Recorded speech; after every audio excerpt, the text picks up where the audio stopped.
The American Red Cross of Greater Pennsylvania is asking you to consider giving some of your time this year. The organization is looking for volunteers to help care and comfort the families after natural disasters and also make sure patients have life-saving access to blood. Fox 4-3 Sedona Meadows joins us live at the Red Cross in Lower Windsor Township, York County, with more on how you can get involved. Good morning, Sedona. Good morning. So volunteers are such a big, important part of the Red Cross. They make up 90% of their workforce, and there are a lot of ways to get involved, including being a part of the Disaster Action Team. And I'm here with Laura Burke, who's the Executive Director of the American Red Cross of Central Pennsylvania. Laura, tell us a little bit about the Disaster Action Team and what they do.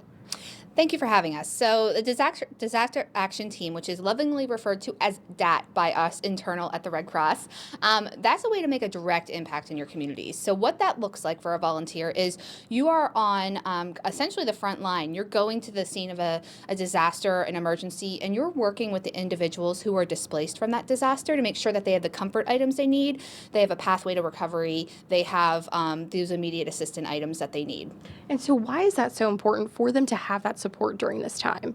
It could potentially be the darkest day of their life, one of the toughest days. It's a shock to the system. Making sure that we have our team of volunteers there to provide that support, that comfort, and a pathway to what are those next steps look like. That's vitally important during those times. Yeah, that's absolutely important to have that kind of support during that time. And so how do individuals get involved in something like this? It's very easy, actually. You go to redcross.org/volunteer. You can look at the variety of positions available within the Red Cross, specifically the Disaster Action Team, and then you start your process of application. We do training for this position. We would never put someone out like at sign up right out there by yourself, and you're always with a team. So tell us a little bit about that training and what goes into that, because, you know, this is, again, very important support for these families. It is. So there's a variety of modules that you have to complete to become a Disaster Action Team volunteer with us. Anything from, certain sensitivities and making sure that you understand how people can cope with these disasters, more technical training about our systems and how to make sure that we're getting people the help they need. So there's a variety of training courses that one would take to be a volunteer with us, specifically on the Disaster Action Team.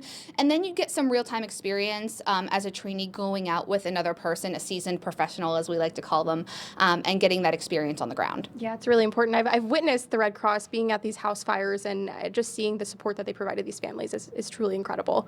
It is. They're the most tremendous people, biggest hearts, and we're so thankful that they choose to spend their time volunteering with us. Awesome. Well, thank you so much, Laura. We're going to be back with you in an hour talking more about all of the opportunities that you can get involved in volunteering for the American Red Cross, because there's a lot that you could do. So Jackie, Alex, definitely a great organization, definitely something that you should get involved in. Absolutely. You know, we think about the holiday season as a time to give back. Even though we're past that now, it is always good as a reminder to give back to our communities. Thanks so much, Sedona.